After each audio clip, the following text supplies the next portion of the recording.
Bismillahirrahmanirrahim. Assalamualaikum warahmatullahi wabarakatuh. Alhamdulillahirabbil alamin. Alhamdulillahilladzi anzala 'ala 'abdihi al-kitaba wa lam yaj'al lahu 'iwaja. Asyhadu an la ilaha illallah wahdahu la syarika lah. Wa asyhadu anna Muhammadan 'abduhu wa rasuluhu. Allahumma shalli wa sallim wa barik 'ala 'abdika wa rasulika Muhammad wa ala alihi wa sahbihi ajmain, amma ba'd. Ikhwatal iman rahimani wa rahimakumullah, jamaah salat maghrib yang rahmati Allah Subhanahu wa taala, kaum muslimin dan muslimat. Mendengar setia suara mujahidin, suara Perak Jaya, dimanapun Anda berada, rahimani wa rahimakumullah.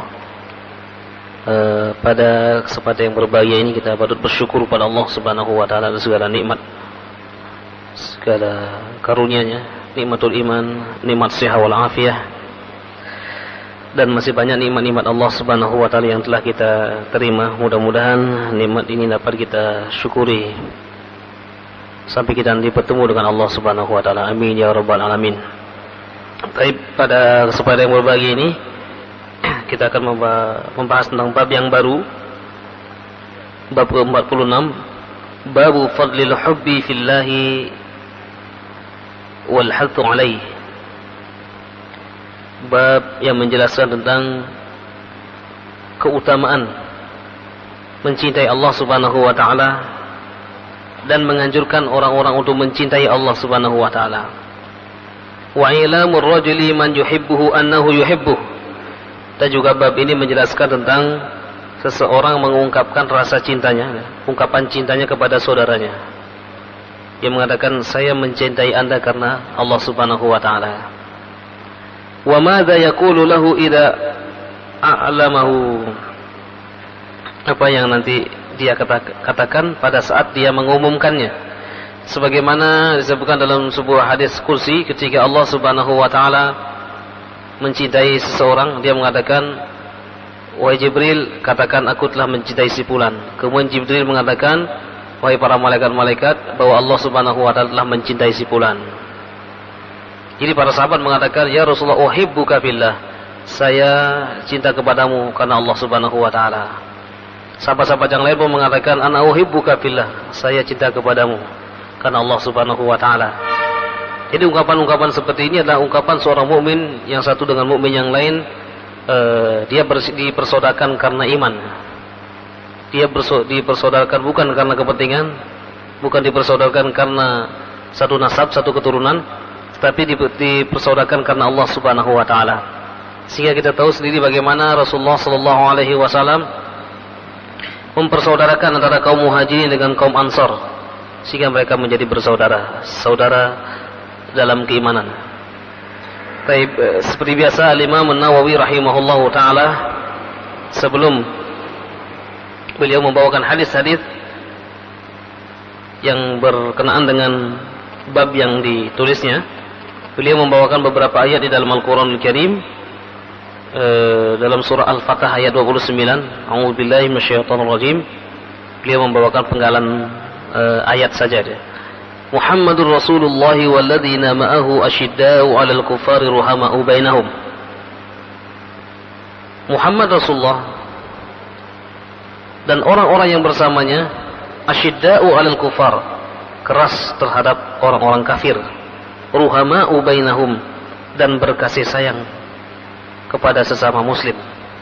Jadi yang dimaksudkan dengan asyidda'u 'alal kuffar di sini adalah keras kepada orang-orang kafir yang memusuhinya.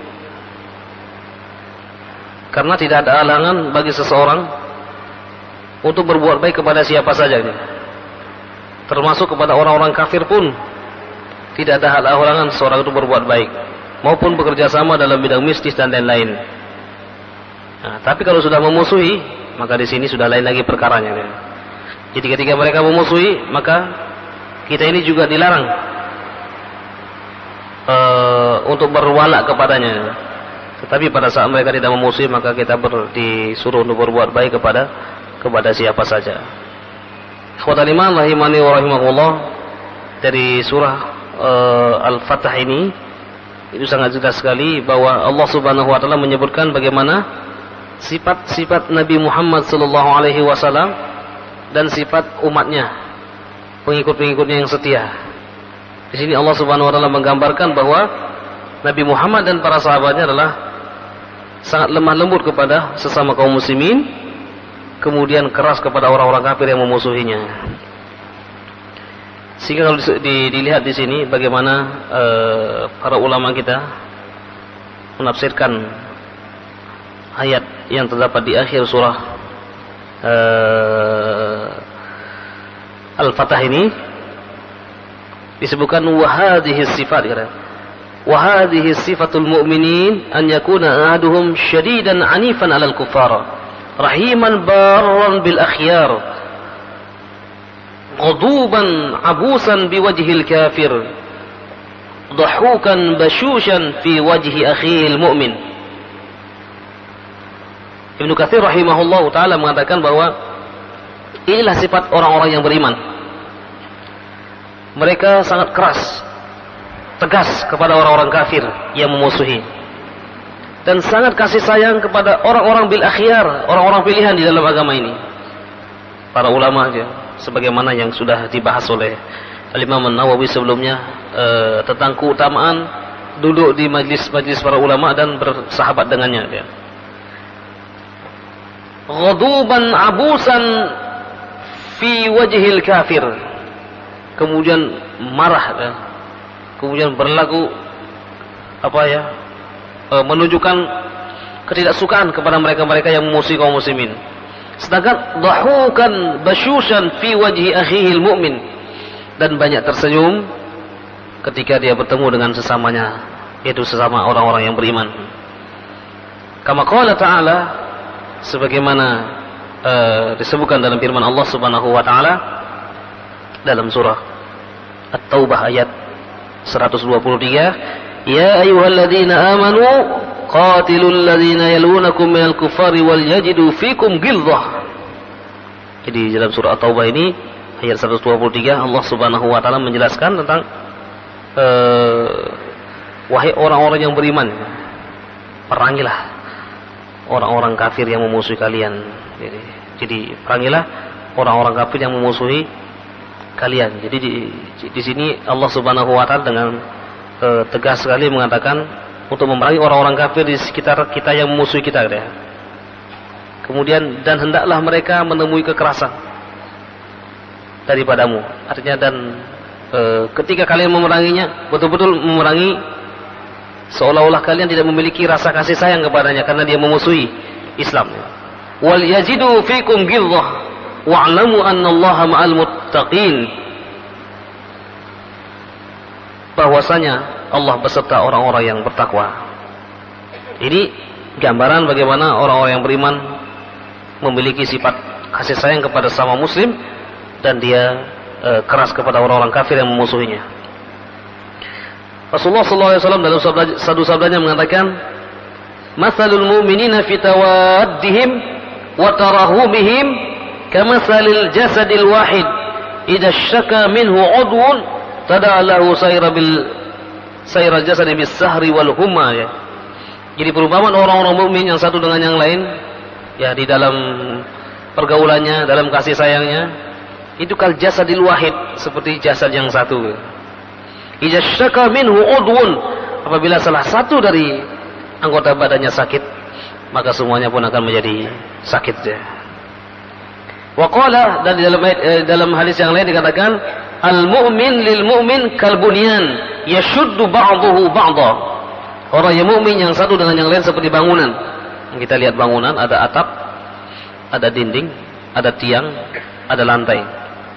Semuanya saling menopang satu dengan lain. Yashuddu ba'dhum ba'dha. Tidak pernah pondasi yang kita bikin itu mengeluh karena dia paling bawah tempatnya. Demikian juga dinding tidak pernah merasa mengeluh karena dia harus menahan angin. Demikian juga atap tidak pernah mengeluh karena harus menahan panas dan hujan. Jadi satu bangunan itu akan dikatakan satu bangunan apabila semuanya serasi, gitu ya. Demikian juga orang beriman hendaklah seperti bangunan itu, bangunan yang kokoh, sehingga siapapun yang akan merobohkan tidak akan bisa, gitu ya. Baik ikhwatal iman rahimani wa rahimakumullah, kita kembali ke bab. Jadi Imam An-Nawawi rahimahullahu taala memberikan muqaddimah dengan dua ayat, yang satunya sudah kita baca dalam surah Al-Fatah ayat 29 yang menjelaskan bagaimana orang-orang yang beriman itu, demikian juga sifat Rasulullah SAW dan orang-orang beriman adalah memiliki kasih sayang terhadap sesama muslim dan keras kepada orang-orang kafir. Ayat yang kedua di dalam surah Al-Hasyr ayat 9. A'udzu billahi minasyaitonir rajim. Walladzina tabawwa'ud dara wal imana min qablihim yuhibbuna man hajara ilaihim. Dan adapun orang-orang yang lebih dulu bertempat tinggal di kota Madinah dan mereka beriman, maka mereka sangat mencintai saudara-saudaranya yang muhajirin yang datang dari Mekah untuk hijrah kepadanya. Jadi mereka tidak memiliki rasa jangan-jangan ketika mereka nanti orang-orang muhajirin ini kan tidak membawa apa-apa, jangan-jangan harta kita habis nanti diambil sama mereka. Jangan-jangan nanti lahan-lahan kita diambil, lapangan-lapangan pekerjaan kita diambil sama mereka. Tidak. Jadi orang-orang Ansor ini adalah karena Ansor dia adalah sebagai kaum penolong, maka mereka merelakan semua harta mereka, bahkan istrinya pun direlakan. Ketika Rasulullah SAW mempersaudarakan antara kaum muhajirin dan kaum Ansor, ada salah seorang di antara mereka, saya punya istri 2. Kalau anda mau saya akan ceraikan salah satunya. Nanti kalau sudah selesai iddahnya kamu nikahi. Sampai demikian. Jadi Allah Subhanahu Wa Taala menggambarkan bagaimana keadaan para sahabat-sahabat Rasulullah SAW satu dengan lain. Mereka dipertemukan karena iman. Mereka pun berpisah karena iman. Mereka mencintai saudaranya karena iman, bukan karena kepentingan. Ikhwatal iman rahimani wa rahimakumullah. Sesungguhnya masyarakat yang dibentuk oleh Rasulullah SAW merupakan masyarakat madani yang memiliki peradaban yang sangat tinggi, yang satu sama lain saling menghormati. Jadi satu sama lain saling menghormati dan saling menjaga, karena mereka sudah melakukan ta'aruf, perkenalan di antara mereka. Kemudian dari perkenalan muncul yang disebut dengan ta'awun, saling tolong menolong satu dengan yang lain. Kemudian dari ta'awun ini juga muncul dengan saling tasamuh, saling bertenggang rasa satu dengan yang lain. Kemudian dari tasamuh ini akan muncul at-takaful, saling menjaga satu dengan yang lain. Yang pertama adalah ta'aruf. Dengan ta'aruf ini akan muncul tafahum, saling memahami. Kalau saling memahami sudah muncul, maka akan saling tasamuh, saling bertenggang rasa. Barangkali ada pendapat-pendapat yang mungkin tidak sesuai dengan pendapat kita, saudara-saudara kita punya pendapat. Karena kita sudah saling mengenal, saling memahami, maka kita saling menerima pendapat itu. Kemudian yang keempat baru at-ta'awun, jadi barulah saling tolong menolong. Dan yang kelima adalah at-takaful, saling menjaga satu dengan yang lain. Ini sudah dipraktikkan oleh Rasulullah SAW dan para sahabatnya pada generasi yang pertama. Jadi sehingga mereka demi untuk membela saudaranya, mereka rela melakukan apapun. Baik ikhwatal iman rahimani wa rahimakumullah. Itu dua ayat yang dibawakan oleh Imam An-Nawawi Abu Zakaria Asy-Syafi'i untuk membahas hadis-hadis berikut ini. Dan hadis yang kita bahas ini juga sudah sering kita dengarkan, tapi kita akan ulang-ulang kembali. Hadis yang pertama adalah wa an Anasin, dari Anas bin Malik radhiyallahu anhu, pembantu dan sahabat Rasulullah sallallahu alaihi wasallam, anin Nabi sallallahu alaihi wasallam, dari Nabi sallallahu alaihi wasallam qala salasun man kunna fihi wajada bihinna halawatal iman. Ada tiga yang siapa saja tiga hal ini, tiga perkara ini ada pada diri manusia, maka dia akan mendapatkan kelezatan iman, akan merasakan manisnya iman. Jadi kalau ada tiga hal ini, tiga perkara ini ada pada manusia, maka dia akan merasakan manisnya iman. Yang pertama adalah ayakun Allah wa rasuluhu ahabba ilaihi mimma siwahuma.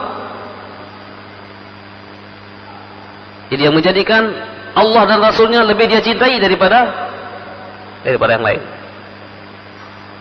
Jadi Allah dan Rasulnya lebih dia cintai daripada hartanya, daripada orang tuanya daripada istrinya. Loh, apakah nggak boleh mencintai istri? Apakah nggak boleh mencintai orang tua? Artinya di sini adalah menjadi Allah dan Rasulnya, mencintai apa yang telah ditentukan oleh Allah Subhanahu Wa Taala, mencintai orang-orang yang dicintai oleh Allah Subhanahu Wa Taala.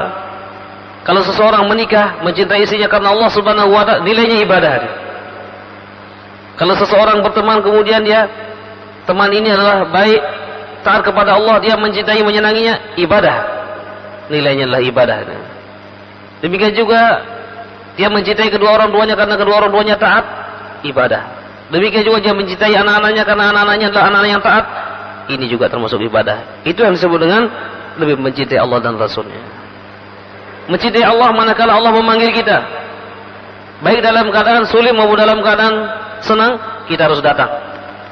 Infiru khifafan wa thiqalan wa jihadan fi sabilillah. Pergilah kamu dalam keadaan berat maupun dalam keadaan ringan untuk berjihad di jalan Allah Subhanahu Wa Taala. Di dalam ayat yang lain dikatakan, ya ayyuhalladzina amanu stajibu lillahi walir rasul idza da'akum lima yuhyikum wa'lamu annallaha yahulu bainal mar'i wa qalbihi wa annahu ilaihi tusyarun. Wahai orang-orang yang beriman, segeralah penuhi panggilan Allah Subhanahu Wa Taala dan panggilan Rasulnya. Kalau sudah siap, penuhi panggilan itu. Kalau sudah siap melaksanakan ibadah sholat, begitu azan dikumandangkan, pekerjaan apapun, yang penting apapun pekerjaan itu ditinggalkan dulu. Nanti setelah sholat dikerjakan lagi. Demikian juga ketika orang sudah siap ya, karena menunaikan ibadah haji adalah merupakan rukun imannya, rukun Islam yang kelima. Apabila seorang itu sudah mampu, maka hendaklah itu yang lebih dahulu dia kerjakan kalau dia sudah mampu. Urusan pergi ke negara-negara lain, urusan nanti, urusan belakangan. Demikian juga kepada para jamaah kita dan para pendengar kita, ya, kita bisa juga memberikan hadiah kepada anak-anak kita. Misalnya kita ajak mereka ke tanah suci dalam melaksanakan ibadah umroh. Ketika kenaikan kelas, atau mungkin dia lulus kelas 3 atau lulus di di perguruan tinggi sebagai hadiah wisudanya, kemudian diajak ke tanah suci. Alangkah bahagianya mereka itu kalau kita bisa membiasakan seperti itu. Daripada kita misalnya pergi ke Singapura, pergi ke Malaysia, pergi ke Australia atau ke negara-negara lain yang hanya tujuannya adalah untuk bersenang-senang, tidak ada nilai ibadah sama sekali, kecuali di dakwah, kecuali untuk berdakwah. Ini kalau sudah memiliki, maka segeralah memenuhi panggilan Allah Subhanahu Wa Taala dan panggilan Rasulnya. Cinta kepada Rasulnya adalah cinta kepada sunnah-sunnahnya. Bagaimanapun adat yang kita sukai, tapi kalau tidak ada tuntunan dan aturannya, maka kita lebih baik mengikuti apa yang telah diturunkan Allah dan Rasulnya. Wah, ini kan yang sudah kita amalkan kan banyak. Amalan dalam Islam bukan terhitung banyaknya, tetapi ahsan, baik dan tidaknya amalan itu. Baik dan tidaknya amalan itu apabila memenuhi dua kriteria. Kriteria yang pertama adalah mutaba'ah, mengikuti sunnah Rasulullah. Yang kedua adalah ikhlas semata-mata karena Allah Subhanahu Wa Taala. Ini yang pertama. Siapa yang ada pada dirinya bahwa Allah dan Rasulnya lebih dia cintai daripada yang lain-lain, maka dia akan merasakan manisnya iman. Bangun di malam hari sering kami katakan berat, apalagi dingin. Bangun di malam hari untuk tahajud ini berat, tapi harus dipaksa. Saya harus bangun. Ketika kita bangun mengambil air wudu, syaitan itu lari. Sebagaimana disebutkan di dalam hadis, setiap manusia yang tidur diikat sama syaitan. Salah sauqat, 3 kali ikatan. Apabila dia bangun, dia mengucapkan alhamdulillahirabbil alamin, alhamdulillahilladzi ahyana ba'da ma amatana wa ilaihi nusyur. Hilang ikatannya. Ikatan yang pertama. Yang kedua, sekarang masih ngantuk apa enggak dia?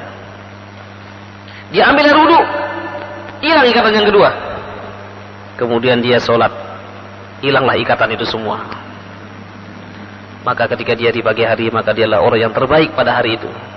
Tetapi sebaliknya, ketika dia terlambat bangun pagi sampai matahari terbit, tidak terdengar suara azan, maka dialah orang yang paling jelek pada saat itu. Sekali lagi, sholat malam berat, tapi adalah berita Allah dan Rasulnya. Seseorang akan merasakan manisnya iman manakala dia mampu bangun di malam hari untuk melaksanakan sholat tahajud. Demikian juga yang lain-lain, berinfak juga berat ya. Sudah capek-capek bekerja, kemudian uang dikeluarkan ya. Uang dikeluarkan. Waduh, ini gimana ini? Tapi itulah kata Rasulullah SAW dalam sebuah hadis, "Ma naqasa malan min sedekah." Tidak akan pernah berkurang harta yang disedekahkan. Ini satu konsep yang Allah Subhanahu wa taala, bagaimana Allah ingin menambah rezekinya kepada hamba-hambanya. La in syakartum la azidannakum wa la in kafartum inna adzabi lasyadid. Ini adalah semuanya dicintai oleh Allah Subhanahu wa taala dan Rasulnya. Apabila kita mencintai Allah dan apa yang dianjurkan, maka kita akan merasakan manisnya iman. Yang kedua, wa an yuhibbal mar'a la yuhibbuhu illa lillah. Dia mencintai saudaranya, senang bersahabat dengan saudaranya karena Allah Subhanahu wa taala, bukan karena apa-apa. Saya mencintai dia karena Allah Subhanahu wa taala. Saya mencintai dia karena ketaatannya. Kita mungkin masih ingat bagaimana Rasulullah sallallahu alaihi wasallam pada saat pulang dari bepergian, ketika dia sampai, dia tanyakan, "Kemana tukang sapu kita?" Ada seorang wanita yang menjadi tukang sapunya Rasulullah. "Sudah meninggal ya Rasulullah." "Dulluni ala qabriha." Tunjukkan aku di mana kuburannya, katanya. Kemudian Rasulullah sallallahu alaihi wasallam datang, kemudian sholat di situ, menyolati mayit yang sudah ada di kuburan. Kenapa Rasulullah melakukan itu? Karena dia mencintainya. Kenapa dicintai?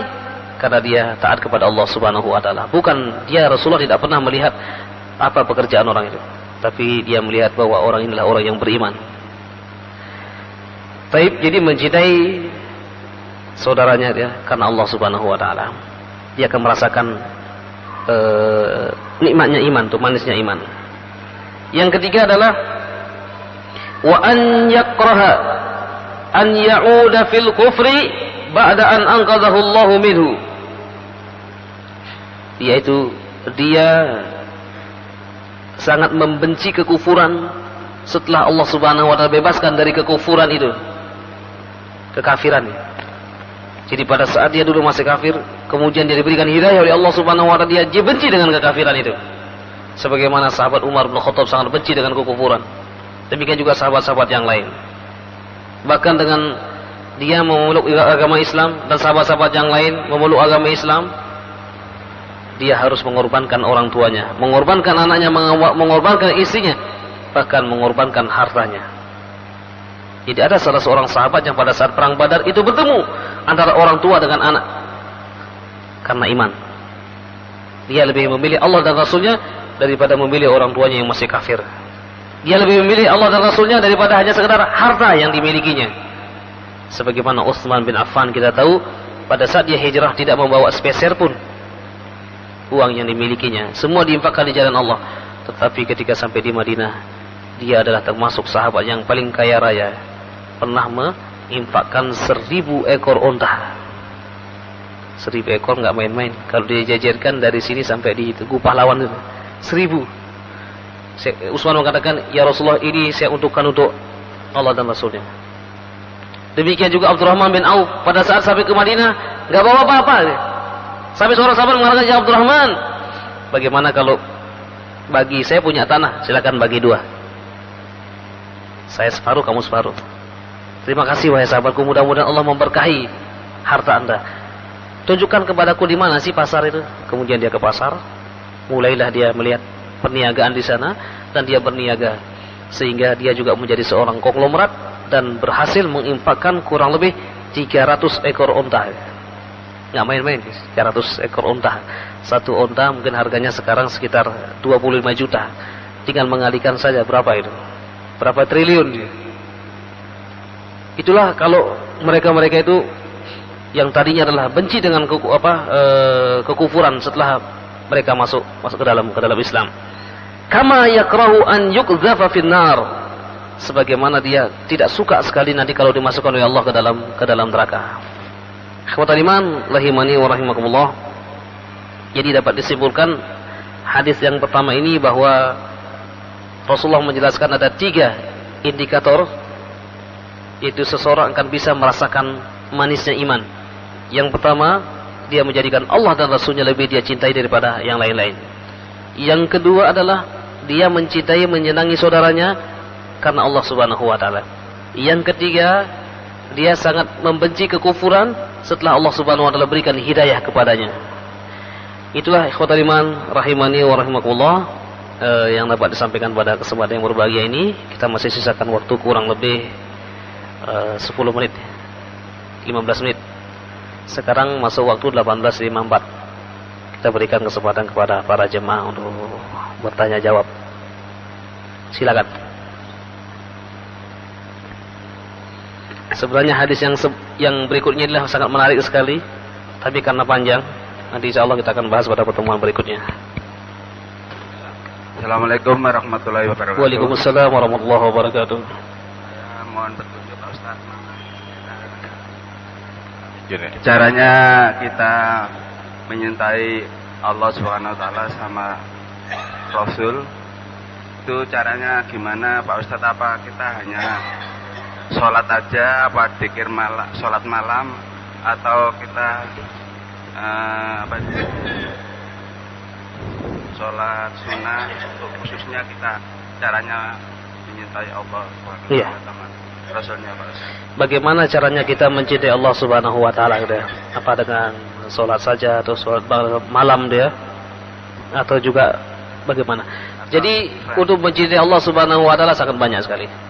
Salah satunya adalah disebutkan di dalam firman Allah dalam surah Al-Baqarah ya.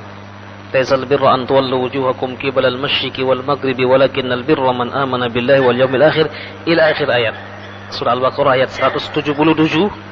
Jadi di situ Allah Subhanahu wa taala menjelaskan tentang bagaimana seorang itu bisa dikatakan berbuat baik ya. Berbuat baik bukanlah orang berbuat baik telah menghadapkan wajahnya ke barat dan ke timur, akan tetapi orang yang dikatakan berbuat baik itu adalah mereka yang beriman kepada Allah dan hari akhir, beriman kepada malaikatnya, beriman kepada kitabnya, beriman kepada nabi-nabinya, dan membeli harta karena dia mencintai harta itu kepada kerabatnya, dan memberi harta kepada anak yatim, kemudian kepada orang-orang miskin, dan ibnu sabil, orang yang kehabisan berbekalan, wasailin, dan orang yang meminta-minta, wafir riqab, dan orang yang atau budak yang dimerdekakan, wa qoma shalah, dan mendirikan salat, wa ataz zakat, dan membayar zakat, wal mufuna bi ahdihim, senantiasa dia menepati janjinya ya. Idza ahadu, jika berjanji, was-sabirina fil ba'sa'i wad-dharra, sabar manakala dia dalam kesulitan dan juga dalam bahaya dan wahinal ba's. Ulaika alladzina shadaqu wa ulaika humul muttaqun. Mereka adalah orang-orang yang benar dan mereka adalah orang-orang yang bertakwa. Jadi untuk mencintai Allah Subhanahu wa taala, kesimpulannya adalah dengan menjalankan segala perintah-perintahnya dan menjauhi segala bentuk larangannya. Baik. Yang kedua Pak Ustaz, masalah keluarga Pak Ustaz. Kadang-kadang kita kepala keluarga ya. Kadang kita mencintai anak, kadang-kadang kalau dikasih nasihat itu salah paham. Katanya pilih kasih. Gimana caranya itu Pak Ustaz? Kita mohon petunjuk. Terima kasih. Assalamualaikum warahmatullahi wabarakatuh. Assalamualaikum warahmatullahi wabarakatuh. Tentang mencintai anak. Pernah terjadi satu kejadian yang mungkin menjadi pelajaran bagi kita semua. Kisah Nabi Yusuf alaihissalam. Nabi Yakub alaihissalam itu lebih mencintai Yusuf dan Benyamin daripada yang lain-lain. Apa yang terjadi? Sehingga saudara-saudara yang lain ini merasa iri. Karena iri, kemudian ada satu rencana bagaimana cara menghabisi Yusuf. Bagaimana cara menghabisi Yusuf? Ada di antara mereka mengatakan, bunuh saja Yusuf. Waduh, jangan dibunuh. Kemudian dia mengatakan, buang saja Yusuf, masukkan ke dalam sumur. Akhirnya pendapat yang kedua ini disetujui. Sehingga Nabi Yusuf alaihissalam ini kemudian dicemplungkan ke dalam sumur. Nah, ini memang sudah merupakan sunnatullah, tapi inilah satu contoh yang mudah-mudahan tidak terjadi pada kita. Jadi manakala kita memiliki anak yang banyak, maka di sini hendaklah kita bisa berlaku adil kepadanya, kepada anak-anak kita. Jadi sebatas kemampuan yang kita miliki.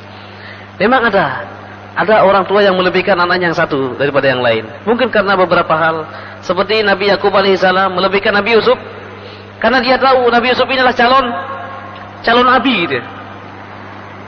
Bahwa ketika dia mengatakan, ya abati inni ra'aitu ahada asyara kaukaban wasyamsa wal qamara ra'aituhum li sajidin, Wahai ayahandaku, aku ini melihat bulan dan bintang sujud kepadaku dan 11 bintang sujud kepadaku. Kemudian apa kata ayahnya? Qala ya bunayya la taqsus ru'yaka ala ikhwatika fayakidu laka kaida inna syaitana lil insani aduwwum mubin. Wahai anandaku, jangan kamu ceritakan mimpi ini kepada yang lain. Kalau mereka tahu nanti kamu akan dicelakai. Tapi ternyata syaitan itu cerdas. Ya, syaitan cerdas memang. Dibisikilah kepada saudara-saudara. Masa anaknya kan banyak, cuman dia tuh yang disayangi. Syaitan ini. Syaitan itu membisikkan. Akhirnya saudara-saudaranya terpancing. Oh iya ya, kita ini malah paling banyak saudaranya. Kenapa kok yang justru yang dia tuh yang disenangi? Nah ini sekali lagi ya, kita harus bisa berlaku adil kepada anak-anak kita sesuai dengan ya kemampuan kita. Misalnya contoh berlaku adil itu adalah ketika kita memberikan baju baru kepada anak kita, maka yang lain pun diberikan. Kemudian ketika kita memberikan uang kepada anak kita yang kelas 5, ada yang kelas 5, ada yang kelas 3. Mungkin yang kelas 5 kita berikan 2.000, yang kelas 3 kita berikan 500. Itulah adil. Jadi ketika kita samakan ini 3.000 nggak adil, karena umurnya beda. Dan juga melihat kebutuhan-kebutuhan. Mungkin di antara kita ada yang sudah menyiapkan anak-anaknya untuk rumah-rumah. Jadi anaknya di sini sudah dibangunkan rumah. Semua sudah dibangunkan rumah. Ya. Jadi dan ketika itu pun harus dijelaskan, kenapa kok ayah membangunkan rumah untuk ini? Karena dia memang belum punya misalnya. Itu harus dibicarakan dengan yang lain-lain. Kamu insya Allah juga dibangunkan rumah nanti. Kamu juga dibangunkan rumah. Itulah yang adil gitu ya. Jadi menjalin komunikasi kepada anak-anak kita supaya tidak terjadi keretakan di antara mereka, bahkan mungkin akan terjadi makar ya. Itu akan bisa mencelakai kita. Nanti mereka akan mengatakan bagaimana karena kita ini lebih banyak nampaknya ke orang tua kita tidak berpihak kepada kita. Dia berpihak kepada saudara kita yang itu saja. Bagaimana kalau orang tua kita bunuh? Itu tidak menutup kemungkinan akan terjadi seperti itu. Mereka akan melakukan makar. Bagaimana cara menghabisi orang tuanya yang pilih kasih kepada saudaranya. Karena itulah ya jangan sampai kita seperti itu. Jadi kita berusaha tetap untuk bisa berlaku adil. Paling tidak kita berkomunikasi dengan anak-anak kita yang sudah menginjak remaja atau yang sudah berkeluarga. Baik. Silakan. Assalamualaikum Ustaz. Waalaikumsalam warahmatullahi wabarakatuh. Ini mungkin di dalam taklim atau majelis-majelis mungkin sering ditanyakan gitu loh. Terkait tadi yang Ustaz sampaikan dalam mukadimah, bahwa sama muslim saling menyayangi dan mengasihi, sementara Allah keras terhadap kafir yang memerangi. Nah, seperti halnya kita ketahui Ustaz, bahwa untuk saat ini, era sekarang ini, perang itu bukan lagi mengangkat senjata, akan tapi fikrah, gosul fikri, perang pemikiran, dan itu yang akan meracuni anak-anak atau generasi mendatang, dan terutama sasaran tembak para ibu-ibu. Dan dengan gitu pola pemikiran anak akan menjadi rancu dan kacau akibat dari pola pikir yang bukan Islami lagi Ustaz. Yang ana pertanyakan, secara proporsional dan bijak, bagaimana cara menyikapinya Ustaz? Terima kasih. Syukron. Iya, ada sebuah buku bagus yang ditulis oleh Dr. Mustafa Sobur Al-Marzuq, menulis tentang buku Ghazul Fikri. Bukunya kecil. Itu dia menjelaskan di dalam mukadimah, masyarakat Mesir boleh bergembira pada saat penjajah Inggris telah meninggalkan Mesir. Sesungguhnya ini adalah perang belum selesai. Yang paling kita khawatirkan adalah mereka pergi dengan jasad-jasadnya, tetapi yang kita khawatirkan adalah mereka meninggalkan pemikiran-pemikiran. Jadi sesungguhnya jasad mereka sudah pergi, pemikirannya masih ada. Sama juga penjajah di Indonesia sudah pergi, tetapi fikrahnya masih tertanam sampai saat sekarang ini. Senuk Hogoronya boleh meninggalkan Indonesia, boleh dia mengatakan dirinya sebagai Islam, tetapi sakaratul mautnya sampai 3 bulan. Kata anaknya, Senuk Hogoronya tidak pernah masuk Islam. Boleh dia pergi, tetapi pemikiran Stockholm itu masih ada di Indonesia. Bagaimana kita melihat perguruan-perguruan tinggi Islam itu kiblatnya ke barat, jarang yang berkiblat ke timur tengah gitu ya. Bahkan cenderung melahirkan JIL, apa JIL? Jaringan Islam liberal. Jadi pemikiran-pemikiran mereka menerapkan 4F. Apa F itu? Yang pertama adalah food, makanan. Kita lihat makanan-makanan yang datang, apakah sudah betul-betul halal atau hanya labelnya yang halal? Impor-impor dari luar, mungkin yang berupa sembelihan-sembelihan, daging-daging atau makanan-makanan instan, apakah betul-betul halal?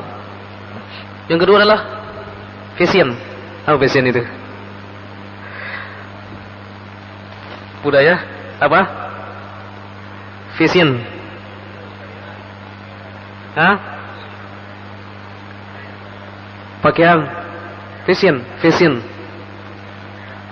Pakaian kita lihat bagaimana yang dulu dianggap adalah sesuatu yang sangat tabu, sekarang sudah mulai buka-bukaan. Kasul Fikri ini. Bahkan kemarin saya mengikuti pelatihan dai di sini dia. Pertemuan silaturahim dai. Ketua bidang 2 Pak Miftah, beliau bercerita tentang bagaimana keadaan siswa pada tahun 90. Dia pernah menjadi pengawas salah satu SMA. Pada saat itu dia kebetulan mengawasi bagian wanita pada saat itu. Dan dalam pengawasan dia menemukan seolah-olah ada unsur kesengajaan dari salah seorang siswa wanita itu menggunakan rok yang pendek. Kemudian pada saat pengawas lewat, kemudian dia mengangkat roknya dan juga membuka baju, kancing bajunya dia. Jadi tahun 90 gitu. Salah satu sekolahan di Surabaya ini. Sehingga pengawas ini hanya nongkrong itu, yang lain Yang lain nyontek semua gitu ya. Karena pengawasnya dia tertarik dengan ini dia. Itu tahun 90, bagaimana sekarang dia? Kasul Fikri ya. Kasul Fikri itu. Jadi bagaimana sekarang ini? Nah, bagaimana kita menyikapi ya tentang masalah ini? Ya kita kembali kepada Islam itu menganjurkan bagaimana cara perempuan berpakaian, mengenakan jilbab ya. Fashion. Kemudian apa lagi? Jadi kan food, fashion, film. Film ini kita lihat bagaimana kita ini film-film impor itu, Masya Allah, itu menampilkan budaya yang seronok deh. Dan termasuk film-film kita juga. Kita lihat ada judul film kecil-kecil, kecil-kecil pacaran itu ya. Sekarang ada film yang bagus, film anak kecil, tapi bukan milik kita gitu ya. Milik negara bawahan kita gitu. Sekarang dia menjadi negara besar, Upin dan Ipin ya. Masa kita nggak bisa bikin Upin dan Ipin? Kita harus mengimpor dari luar ya. Film-film kita lihat seperti itu. Kecil-kecil pacaran, ini dan lain sebagainya. Padahal muslim terbesar di dunia ini. Film. F-nya satu lagi apa? Fani ini budaya, kebudayaan barat. Ini luar biasa di negeri kita ini, sangat luar biasa gitu ya.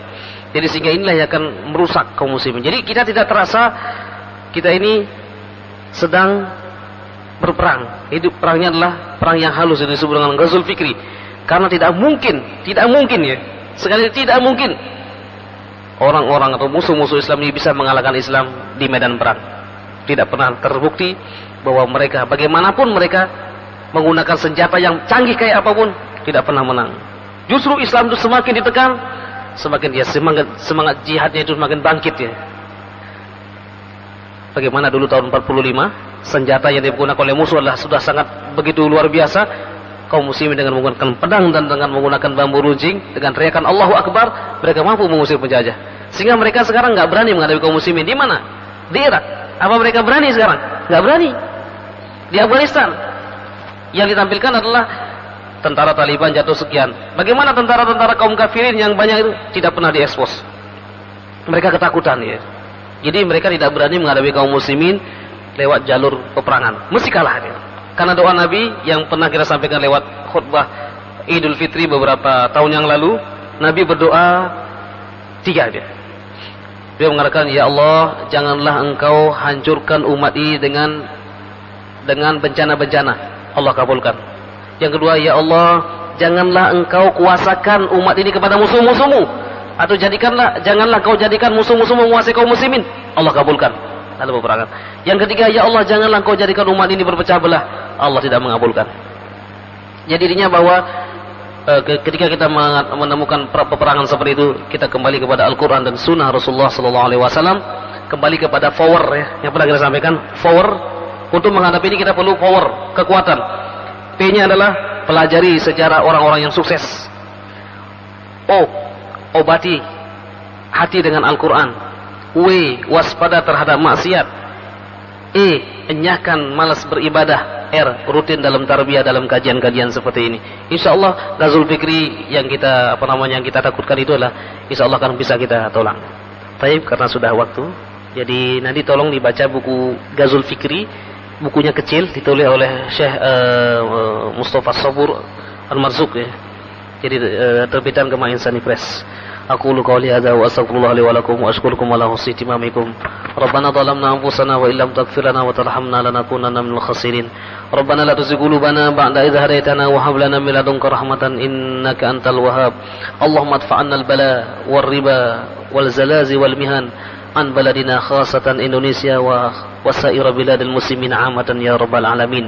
Allahumma shfi mardana wa mardal muslimin. Allahumma ighfir lil mu'minina wal mu'minat wal muslimina wal muslimat al ahya'i minhum wal amwat innaka sami'un qaribun mujibud da'wat. Rabbi ighfir lana wa li walidayna warhamhum kama rabbayana shighara. Rabbana hab lana min azwajina wa dhurriyyatina qurrata a'yun waj'alna lil muttaqina imama. Rabbana atina fid dunya hasanah wa fil akhirati hasanatan wa qina adzabannar wa adkhilnal jannata ma'al abrar ya aziz ya ghaffar ya rabbal alamin. Wa sallallahu ala nabiyyina Muhammadin wa ala alihi washabihi ajmain wal 'afwu minkum subhanakallahumma wa bihamdika asyhadu an la ilaha illa anta astaghfiruka wa atubu ilaik. Assalamualaikum warahmatullahi wabarakatuh.